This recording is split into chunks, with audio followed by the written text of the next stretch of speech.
Voici une histoire incroyable, mais vraiment incroyable. Il y a à la fois un problème de voisinage, un problème administratif, mais également peut-être un problème médical. Nous allons accueillir, pour parler de cette affaire sur ce plateau, Yves et André, deux voisins.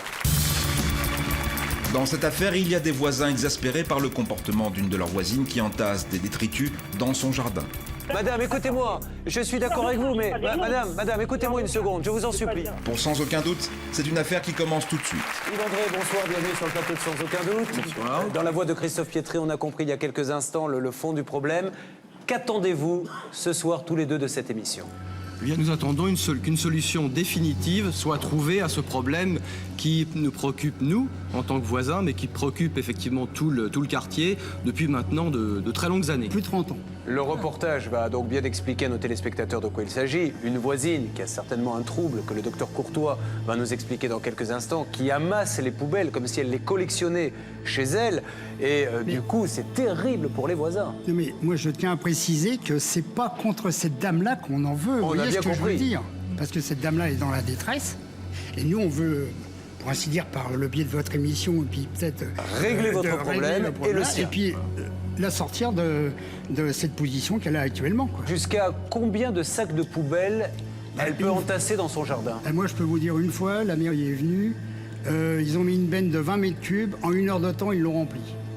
Et le terrain n'était pas nettoyé entièrement. Donc elle collectionne donc ces ordures. Ça veut dire que donc il y a des rats qui viennent, ça beaucoup, oui, vous les ça, on voyez ? les a vus. Hein. Alors, on a déjà fait venir la dératisation plusieurs fois. Récemment, ça ne s'est pas produit, mais je crois que si la situation n'évoluait pas, on serait obligé de nouveau de faire appel à la dératisation de la commune, parce qu'effectivement, les problèmes sont bien évidemment récurrents, Julien, puisque le problème n'étant jamais solutionné, les mêmes problèmes se reproduisent. On peut dératiser une fois, mais si effectivement il y a Pendant les 6 mois, on poubelles fait rien, bah, ça s'accumulent. continue. Hein. Cette dame, il est impossible de dialoguer avec elle ? C'est très difficile de dialoguer avec elle. On a essayé effectivement plusieurs fois. Mais bon, le problème, c'est qu'on a beaucoup de difficultés effectivement à communiquer. C'est aussi pour ça d'ailleurs qu'on a mis en avant ce problème social, parce qu'on pense que cette personne doit être aidée, que les services sociaux doivent la prendre en charge, et qu'effectivement tout ça, à notre sens, n'est pas fait, quoi. Et donc ça pose un problème quand même grave. Alors nous allons regarder maintenant cette enquête menée par notre journaliste Arnaud Mugler. Regardez, il ne faut pas en rire de ces choses-là parce que cette dame est plus à plaindre qu'autre chose, parce que je pense qu'elle est malade, mais c'est terrible pour l'environnement. Regardez. J'étais à peu près ici et j'ai vu un rat sortir du soupirail là. Écoutez, on ne peut pas continuer comme ça. Il faut que vous fassiez quelque chose. Je m'en fous de vous. Je me dis que si moi-même je laissais la colère me dominer, on en arrivera à se battre. C'est grave ce que vous faites là. Oui, c'est vous qui l'avez fait, alors fermez la voie. J'ai rien à vous dire. Et puis quand elle nous voit, de toute façon, elle crache par terre. Écoutez, c'est vous qui posez problème, c'est pas les autres. Ça vous oblige pas. Ça vous oblige pas à vous laisser. Aujourd'hui, il faut absolument qu'on trouve une solution, que des solutions soient trouvées pour qu'elle vive décemment. La maison, elle m'intéresse pas, elle n'est pas habitée la maison. Moi, j'ai une tente dans le jardin, je vis sous une tente. Une maison quasi à l'abandon, des monticules de déchets en décomposition, de nombreux chats et des dizaines de rats. L'une des habitantes de cette zone pavillonnaire vit dans des conditions extrêmement difficiles. Et depuis plus de 10 ans, ses voisins doivent en subir quotidiennement les conséquences. Nous sommes obligés de fermer les fenêtres, de fermer les rideaux et de vivre de l'autre côté de la maison. Parce qu'il y a des odeurs vraiment déplaisantes, il y a plein de mouches qui rentrent. Voir cela, ça peut être déprimant. Hein. Pierre et Nadine habitent leur pavillon depuis 4 décennies. Ils ont été témoins du long processus de délabrement du terrain voisin, car leur maison se situe juste de l'autre côté de la rue. Il y a des poubelles qui ont été mises sur le côté, et ils y sont depuis 10 ans, là. À cause des détritus qui sont dans la maison d'en face, les rats sont sortis des égouts, venaient donc se nourrir là, et nous avons été envahis par les rats. Quand vous vous retrouvez face à face avec un rat dans le garage, ça fait un choc, hein.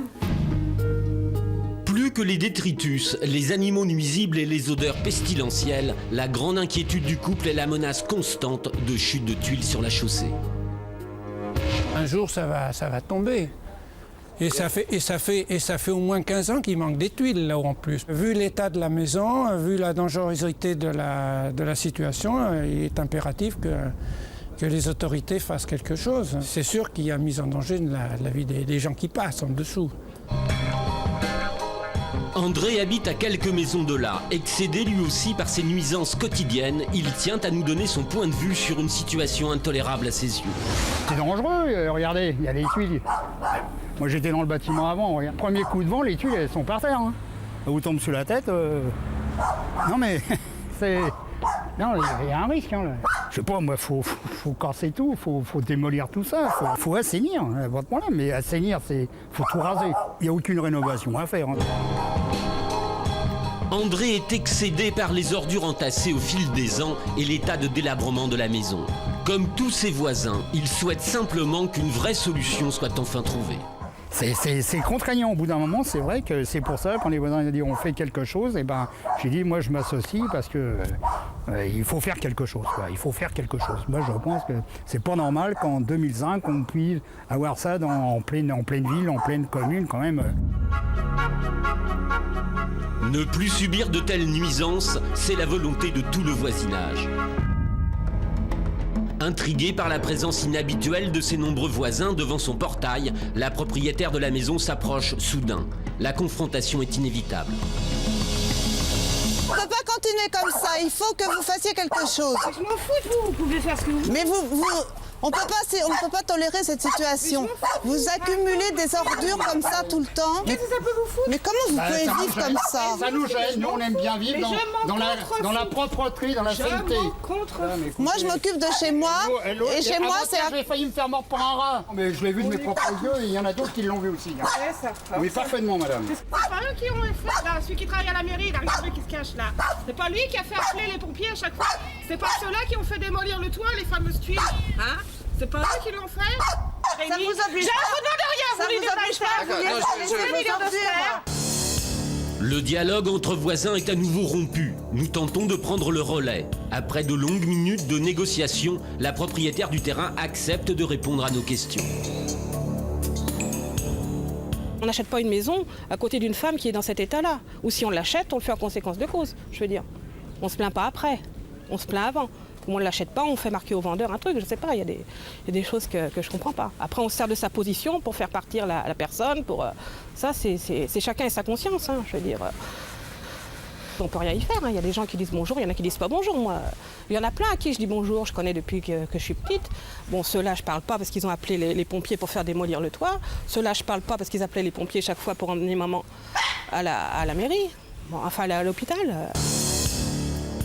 Cette dame nous informe ensuite qu'elle ne vit pas constamment sur place. Elle nous apprend aussi que pour survivre sans ressources, elle est soutenue par les Restos du Cœur. Les Restos du Cœur, sans eux, je serais morte, hein, sincèrement, vraiment. Parce que quand on est comme ça, je suis restée 1 an sans manger. 1 an sans argent, sans manger. Et puis on m'a parlé des restos et puis j'ai commencé à y aller. Au début, j'y suis allée 1 fois par semaine. Et puis après, j'y allais manger tous les jours, hein. Heureusement, non, vraiment. La propriétaire nous autorise à pénétrer dans son jardin. Les monticules de déchets collés au mur des voisins sont impressionnants. Depuis 10 ans, Yves et Catherine Le Bihan habitent la maison mitoyenne du terrain qui sème la discorde. Ils sont les premiers concernés par cette situation difficile. Nous, ce que l'on veut, parce que c'est devenu complètement insupportable, c'est que cette femme soit prise en charge par des services sociaux, accompagnée correctement. Cette femme est toujours là, elle vit toujours dans les mêmes conditions, de plus en plus déplorable, toujours au milieu de ces immondices, et c'est devenu totalement insupportable, je pense pour elle, mais aussi pour nous, pour tout le voisinage. La situation est quand même sérieuse. Elle est sérieuse pour les riverains, mais elle est aussi pour les gens qui passent sur le trottoir, puisque il suffit de lever les yeux pour voir l'état du toit qui risque à tout moment, en tout cas, de tomber sur la tête des passants. Dès 1995, Yves et Catherine ont alerté les autorités sur les conditions de vie de leurs voisines et les dangers potentiels d'une telle situation. Courrier, messieurs le préfet, le sous-préfet, lettres recommandées à la DAS et à la mairie. Ils ont sensibilisé tous les services concernés. Tout le monde est au courant. Personne ne peut dire aujourd'hui qu'il ne sait pas ce qui se passe à cet endroit, qu'il ne sait pas comment vit cette personne. Et la responsabilité est chez chacun aujourd'hui. Depuis 10 ans, la situation semble s'être aggravée. Mais aujourd'hui, le couple a repris espoir. L'adjointe au maire en charge de l'environnement s'implique vraiment pour trouver une solution à ce dossier. Nous prenons rendez-vous à la mairie avec cette élue pour qu'elle nous explique son action. Merci de me recevoir. Nous ne pouvons pas rentrer dans un terrain privé comme ça. En fait, si Mademoiselle Darlet n'est pas là, malheureusement, il faudra aller au tribunal. Nous ne pouvons pas rentrer, nous ne pouvons pas agir sur un terrain privé tant que le propriétaire n'est pas présent. 2 arrêtés de mise en péril ont été adressés à la propriétaire en 2001 et en 2002. La mairie a aussi procédé d'office au nettoyage du terrain à quelques reprises. Mais son champ d'action est limité. Pour résoudre le problème dans sa globalité, la mairie ne peut agir seule. Là, la préfecture a déjà été contactée aussi sur ce dossier, en fait, et revient vers la mairie pour qu'on trouve, nous, une action à faire. Le problème, c'est qu'on ne peut pas disposer du bien d'autrui comme ça. Bien sûr. Et là, actuellement, une fois que le nettoyage sera fait, bien sûr que la solution idéale, ce serait de pouvoir murer l'entrée de ce pavillon et de se dire, bon, ben, c'est terminé, maintenant plus personne n'y rentre. Sauf qu'elle est propriétaire. Elle a le droit d'entrer chez elle. On ne peut pas l'empêcher de rentrer dans son terrain. Et nous sommes confrontés à ça. Seule une table ronde entre les différents services d'État concernés permettrait peut-être de sortir de l'impasse. Pour tout le voisinage et probablement aussi pour la propriétaire du terrain, la situation devient critique. Et nous sommes complètement démunis. Nous n'avons plus de solution, nous n'avons plus de perspective qui nous laisse penser qu'un jour, la situation va changer de façon radicale. Une enquête signée Arnaud Mugler. Arnaud que nous retrouverons en duplex dans quelques instants, aux côtés, je l'espère, de cette dame.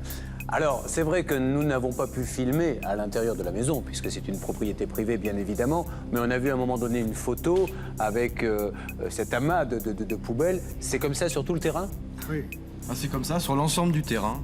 Alors, cette dame semble dire, oui, mais alors il n'avait qu'à pas venir s'installer. Quand on sait qu'il y a quelqu'un dans un état pareil, ce qui veut dire que quelque part, inconsciemment, elle reconnaît aussi qu'il y a quelque chose qui ne va pas, mais en fait, elle vous dit qu'il ne fallait pas venir. Mais bon, c'est pas une solution, une réponse pour vous. Oui, alors, mais par rapport à cette personne, bon, on ne souhaite pas, polémiquer avec elle, parce que je crois que c'est pas le problème qu'on veut poser. On a aussi souligné, ce qui était bien dans le reportage, que la mairie était quand même entrée en action depuis qu'il y a cette nouvelle maire adjointe à l'environnement, que je salue par ailleurs, qui m'a reçu. Donc on voit qu'il y a des choses qui sont mises en route, mais le problème qu'on pose, c'est qu'effectivement que c'est très long. Alors nous, on veut bien comprendre que les choses ne se règlent pas en 3 coups de cuillère à peau, mais quand ça dure depuis une dizaine d'années, la situation devient insupportable. Alors, on a bien compris donc que le but, c'est de faire en sorte que déjà, cette dame soit relogée et prise en charge pour qu'ensuite, effectivement, on puisse s'attaquer à la maison et aux ordures, mais loin de nous et de nos amis, l'idée de la mettre à la rue et de faire raser la maison. Il faut d'abord trouver une solution pour cette dame avant de voir la suite. Nous allons maintenant essayer d'établir un duplex avec Arnaud Mugler qui doit se trouver aux côtés de cette dame. Nous demandons à la régie d'essayer de le joindre.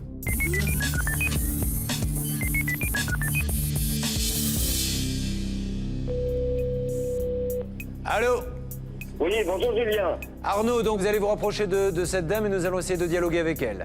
Absolument, je m'approche et nous y allons. Nous sommes à quelques mètres de son habitation. Madame arrive, elle s'approche de nous, Julien.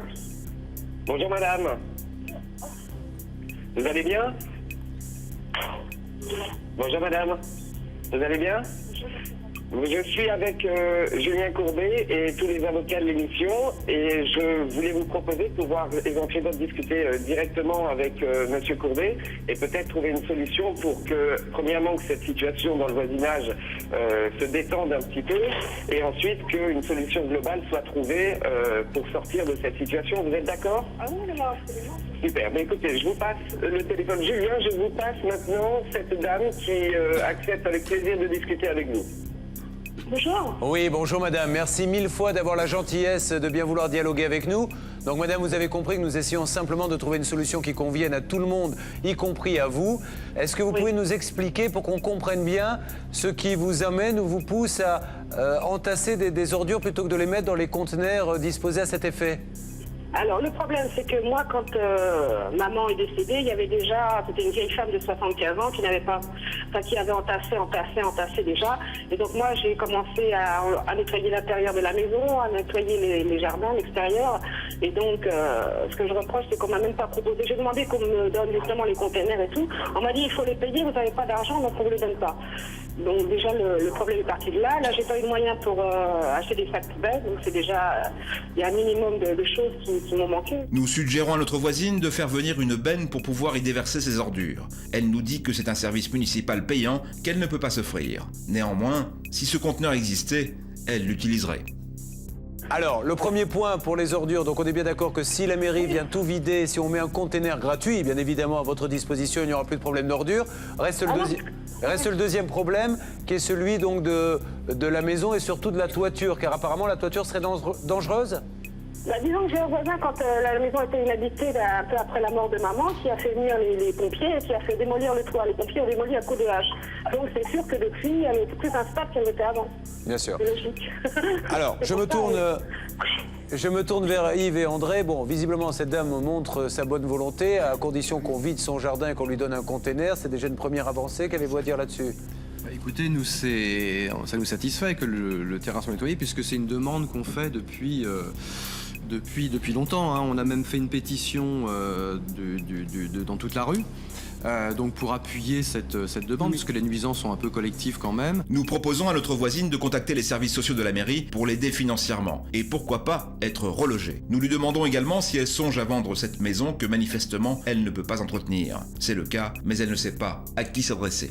Je crois que ce qui serait bien, c'est que si vous avez la garantie que le temps de réaliser ces projets immobiliers, vous soyez relogé, que vous puissiez justement revenir progressivement à la vie, comme vous dites, avec une hygiène, une alimentation, bien, à ce moment-là, vous devriez l'accepter pour pouvoir ensuite reprendre une autonomie totale. Madame, puis-je vous demander pourquoi vous refusez de vendre à la mairie ? Ah bah parce que il s'est passé des choses avec ma mère de la part de l'ancienne municipalité qui m'ont totalement déplu et je ressens fortement une spoliation de personnes âgées et ça m'a bloqué vis-à-vis de l'ancienne municipalité. Mais madame, maintenant, pas accepté. Maintenant il y a une Je suis totalement contente, j'ai absolument aucun problème avec la nouvelle municipalité. Voilà. Alors, est-ce que, je vous repose la question, est-ce qu'aujourd'hui vous accepteriez de vendre à la nouvelle municipalité ? Ben, j'ai refusé la dernière fois, c'est-à-dire que moi, je préfère vendre à un promoteur, franchement. Bon. C'est quand même plus intéressant. Bon, oui, ça c'est pour une raison d'achat. Bon, alors. Ça viendra après, ça, je veux dire. D'accord. Résumons, puisque nous allons avancer nous-mêmes avec les différents services. Vous êtes d'accord pour vendre dans les mois qui viennent, pour vous inscrire au RMI le temps de vous reconstruire et de trouver du travail qui fera que vous n'aurez plus le RMI mais un salaire, et d'aller dans un logement mis à la disposition par les services sociaux, d'accord ? Et je n'ai rien à voir avec les services sociaux, moi j'ai toujours travaillé et puis... Oui mais madame, madame écoutez-moi, je suis d'accord avec vous mais... Madame, écoutez-moi une seconde, je vous en supplie. Allez-y. Madame, écoutez-moi, je vous demande, répondez-moi clairement par oui ou par non. Est-ce que vous êtes d'accord pour une période de seulement quelques mois de passer par les services sociaux, le temps de trouver un job et de quitter les services sociaux et d'avoir une vie tout à fait normale? Ah oui, ça oui, d'accord. Bon, c'est tellement plus que je me sens capable de travailler. D'accord. Madame, je vais vous laisser donc. Voilà, moi je vous remercie beaucoup, monsieur. Mais oui, on va tout faire pour vous aider, madame, ne vous inquiétez pas. Pouvez-vous me repasser le journaliste, s'il vous plaît? Oui, bien sûr. Merci, madame, on va tout faire pour vous aider, comptez sur nous. Oui, c'est bien, je vous en prie. Donc déjà Arnaud, je vous demande de remercier une nouvelle fois cette dame pour sa transparence et pour nous avoir parlé aussi clairement. Nous allons essayer tout de suite et sans plus tarder d'appeler la mairie et je vous recontacte pour voir si nous avons besoin de vous sur le terrain. Nous restons sur place et je vous en remercie. A tout de suite Arnaud, merci. Au revoir.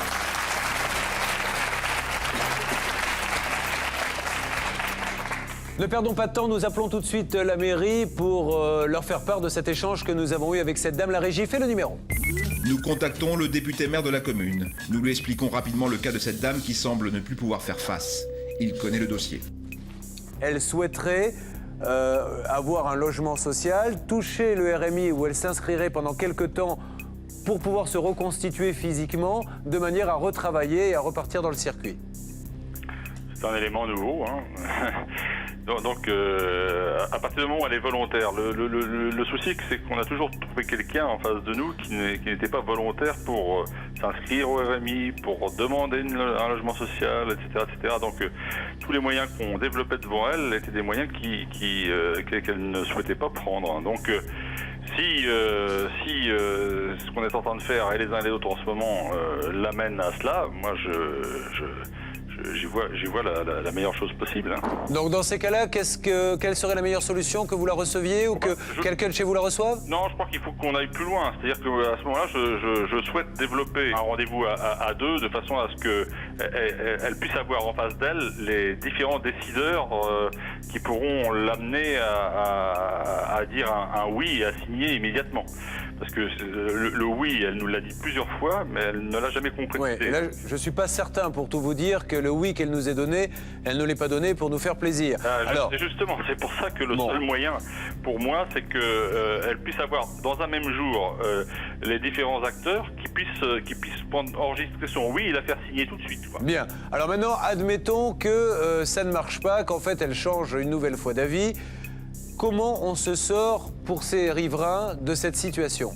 Le seul moyen, c'est depuis 4 ans, j'essaye de faire en sorte d'allier d'une part les intérêts généraux et son intérêt particulier, parce que c'est quelqu'un qui n'est pas facile, et donc j'ai voulu ne pas la spolier ou ne pas faire en sorte que quelqu'un la spolie.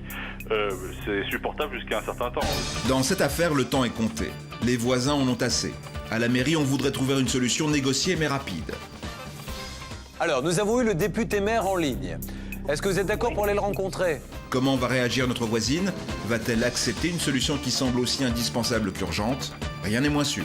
La suite de Sans aucun doute, dans un instant. Il y a quelques instants, nous recevions Yves et André sur le plateau de Sans aucun doute. Ils représentent un collectif de voisins qui se plaignent d'une de leurs voisines. Elle entreposerait des ordures en grande quantité dans son jardin et sa maison serait dangereuse pour le quartier. Cette voisine a accepté de parler à notre journaliste. Elle est en duplex avec notre plateau. Nous tentons également de trouver une solution avec le député-maire de la commune, parfaitement conscient du problème.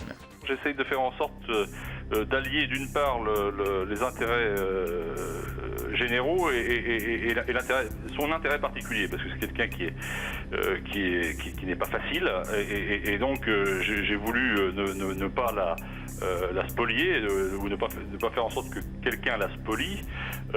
C'est supportable jusqu'à un certain temps. C'est-à-dire qu'à partir du moment où l'intérêt général de ses voisins devient de plus en plus important, et je le conçois parce que je connais bien le quartier et je sais le problème que ses parents posaient, que elle pose maintenant. Donc le seul moyen, c'est de faire en sorte de la remettre en confiance, comme apparemment vous avez tenté et réussi à le faire. D'ailleurs, deux de mes collaborateurs étaient aujourd'hui sur le terrain pour continuer d'avancer ce dossier, émission ou pas émission. Et donc, moi, si devant les partenaires, elle signe, c'est-à-dire qu'elle confirme tout ce qu'elle a dit à maintes reprises, mais qu'elle le signe véritablement, je pense que, et socialement, et pour les riverains, je pense que toutes les choses pourront s'arranger. Alors, monsieur le maire, ce qu'on a réussi à obtenir de sa part, pour l'instant, dans un premier temps, c'est que visiblement, elle accepterait, quand on lui parle des ordures, elle nous dit, vu que je dors sous une tente, que je n'ai pas un seul centime en poche, je ne peux pas me payer des sacs poubelles, et on me dit à la mairie qu'il faut payer un container. Alors, je lui dis, si la mairie, alors je suppose que vous avez dû faire des efforts de ce côté-là, mais elle semble, moi quand je lui demande, si demain on vous envoie des pelleteuses qui ratiboisent le terrain et qu'on vous met un container devant votre porte, est-ce que vous arrêterez de mettre vos ordures dans votre jardin? Elle me dit, oui, j'irai les mettre dans le container. Est-ce que ça a été tenté? Bien sûr, ça a été fait. Mais quelques jours après ou quelques semaines après, elle est allée faire les poubelles des voisins pour ramener les mêmes ordures, enfin des ordures nouvelles, dans son terrain pour les collectionner pareil. Donc Donc c'est bien, parce qu'à un moment donné, on avait le doute sur l'aspect médical du dossier. On se demandait si elle était vraiment malade ou si c'était vraiment un problème de ressources. Maître Fellono. Oui, monsieur le député, bonjour. Dans cette affaire, on voit que toutes les voies de recours classiques et académiques, bon, ça marche pas parce que c'est dû à la personnalité de cette personne qui refuse toute aide. Alors moi, j'aurais juste un petit conseil, c'est que effectivement, si vous avez la possibilité de la reloger, il faut pas lui dire c'est un service social qu'on vous rend. Il faut lui présenter la chose suivante, qu'on lui prête un logement, le temps qu'elle vende, puisqu'elle veut vendre à un promoteur privé, et qu'ensuite elle retrouvera son autonomie quand elle aura, à ce moment-là, la mise à disposition de sa fortune personnelle. Parce que c'est quand même pas mal d'argent. Je pense que c'est comme ça qu'il faut essayer de présenter la chose. Ça ne nous pose aucun problème. On a un CCAS qui est fait pour ça. Et ce même CCAS a fait cette proposition il y a déjà quelques temps. Donc on la refera, bien sûr. Hein. On va essayer de faire en sorte, en tout cas, de l'emmener dans votre bureau pour qu'elle puisse nous dire si oui ou non elle accepte cette solution. Aucun problème, c'est à n'importe quelle heure du jour ou de la nuit. Bon, ben on est bien d'accord. Justement, monsieur le député, ce qu'on peut garder comme base, c'est que est-ce que c'est possible dans les 72 heures de lui mettre une benne, déjà pour qu'elle enlève les détritus qu'elle a évoqués, et d'avoir une benne personnalisée, si c'était possible pour la première tentative, pour montrer en fait compte que tout le monde veut aller dans son sens, ce qui peut-être la rassurer. C'est une question que je vous pose, ou un souhait. C'est quelque chose que l'on peut faire dans les 72 heures. Voilà, ben parfait. Monsieur, je vous remercie mille fois de votre intervention. Et puis on se tient au courant pour essayer de faire marcher l'une des deux pistes que nous avons évoquées, d'accord? Je vous en prie, pas de problème. Merci monsieur le député. Notre journaliste est toujours en duplex avec la voisine. Nous le contactons immédiatement pour savoir si cette dame accepte un rendez-vous avec le député maire. Allô Arnaud? Oui. Oui, Arnaud, donc nous venons d'avoir... Vous êtes toujours avec cette dame? Absolument, elle est avec moi. Vous pouvez me la passer? Je vous la passe de suite, Julien. Je vous repasse Julien Courbet. Merci. Oui, bonjour Julien. Oui, madame, excusez-moi de nouveau de vous déranger. Non. Alors, nous avons eu le député maire en ligne. Est-ce que vous êtes d'accord pour aller le rencontrer? Avec plaisir, oui, j'ai pas de problème, oui. D'accord. Non, mais comme ça, on va aller vite, madame, et c'est pour le bien de tout le monde, je vous assure, et surtout pour le vôtre. Bernard. Oui. Merci beaucoup. Bernard Sabat, consultant, juste un point, madame. On a obtenu de la part du député maire aussi de vous mettre une benne, justement, pour vous permettre de sortir tous les ordures et d'avoir une benne personnalisée sans paiement, gratuitement, mis à la disposition de la mairie. Donc, si vous prenez aussi l'engagement de les aider à, en fin de compte, à enlever tous ces détritus, ça facilitera votre dialogue. D'accord? On l'a déjà fait, ça s'est déjà produit, ils sont déjà venus il y a 2 ans. D'accord. Ils ont pris l'engagement de le faire dans les 72 heures. Il n'y a aucun problème. La réunion avec le député maire est programmée pour le lendemain. Nous avons accompagné notre témoin. Cette entrevue s'est-elle bien déroulée? Notre voisine a-t-elle tenu parole? Pour le savoir, nous contactons notre journaliste qui se trouve sur place. Arnaud, vous m'entendez? Oui, Julien, bonjour. Donc, la réunion était organisée. Est-ce que cette dame a accepté d'y participer? Absolument. Madame a accepté d'y participer. Nous sommes venus la chercher pour l'accompagner à la mairie où a été présent monsieur le maire, monsieur le sous-préfet et les différents acteurs des services sociaux de la mairie. Donc il y a vraiment une réunion collégiale qui a permis d'avoir des avancées assez concrètes sur ce dossier. Alors maintenant prenons point par point. Est-ce que cette dame accepte donc, et elle a clarifié, de vendre son terrain et sa maison? Alors, dans l'intention, absolument. Et d'ailleurs, la déléguée à l'environnement de la mairie va accompagner cette dame, voir différentes agences immobilières pour pouvoir obtenir des premiers conseils sur la valeur réelle de son terrain pour qu'elle puisse le vendre dans des conditions qui sont les conditions du marché. Deuxième point, donc, le relogement de cette dame, du coup, provisoire, le temps qu'elle trouve un travail. Est-ce qu'il y a une possibilité? Absolument. Alors il y a deux points. Le premier, c'est que dès ce soir, madame va aller habiter dans un foyer pour éviter qu'elle ne dorme sous la tente parce que les temps sont difficiles, le temps est pluvieux. Elle va dès ce soir aller dans un foyer. Qui plus est, la mairie a eu la gentillesse de lui donner un carnet de tickets restaurants pour que dès ce soir, madame n'ait pas à faire plusieurs dizaines de kilomètres pour aller se nourrir au Resto du Cœur, mais peut rester sur sa ville et pouvoir se nourrir ce soir soir et ensuite être hébergée dans un foyer.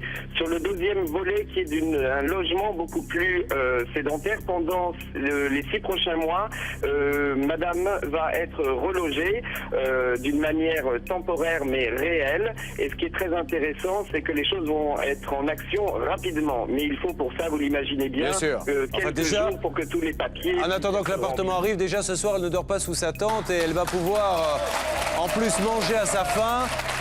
Ça, c'est déjà parfait. Reste un troisième point pour que cette dame puisse se réinsérer. Il lui faut un petit peu d'argent. Est-ce qu'elle accepte maintenant d'avoir le RMI le temps de trouver du travail? Et est-ce que c'est possible? Absolument. Madame a signé les papiers avec les différents acteurs de la mairie. Elle a signé les papiers aujourd'hui. La demande de RMI est partie dès aujourd'hui. Bon, dernier point maintenant, les ordures qui sont à l'intérieur de chez elle, encore pour l'instant. Voilà, alors sur ce dernier point, madame a elle-même déjà pris conscience de la chose, a ramené sur le devant de sa maison la plupart des sacs qui étaient entreposés sur tout le jardin. Ils ont été concentrés vers l'avant de sa maison pour que dans les prochains jours, une benne de la mairie puisse commencer à débarrasser les choses les plus urgentes. Et ensuite, dans un second temps, un nettoyage et un assainissement plus en profondeur va être réalisé pour que les voisins puissent eux aussi, tous ensemble, avoir vraiment noté la vraie avancée sur ce dossier. Arnaud, pouvez-vous me la passer? Je vous la passe de suite. Elle tenait aussi à vous remercier, Julien. Je vous passe Julien Courbet. Oui, Julien, bonsoir. Bonsoir, madame. Madame, je vous dis bravo, je vous dis vraiment félicitations car vous avez pris des engagements, vous avez tenu vos promesses et vous nous avez montré que vraiment vous aviez décidé de vous en sortir et toutes les décisions que vous avez prises aujourd'hui sont de bonnes décisions qui vont vous permettre de repartir du bon pied et j'espère que vous en êtes consciente. Voilà, oui, non, tout s'est bien positivé. Et tout le monde a été sympa avec vous, je suppose, lors de cette réunion? Ah oui, non, tout s'est très bien passé, il n'y a pas de problème. D'accord, bon. Je vous remercie beaucoup, Julien, et puis je remercie aussi Arnaud et puis les Merci madame, et bravo pour toutes ces décisions, bravo, merci. On dit bravo au député-maire, à vraiment tous ces gens de la mairie, le sous-préfet, qui ont fait un boulot extraordinaire pour un cas particulier et qui prouvent que voilà, par le dialogue, on peut arriver à plein de choses. Et alors, félicitations, mention particulière à Arnaud Mugler qui a fait preuve de beaucoup de psychologie et d'efficacité dans ce dossier. Bravo Arnaud. Merci, au revoir. Merci beaucoup. Merci à vous deux. Merci beaucoup, vous êtes tous sympathiques. Merci beaucoup, monsieur. C'est du positif tout ça.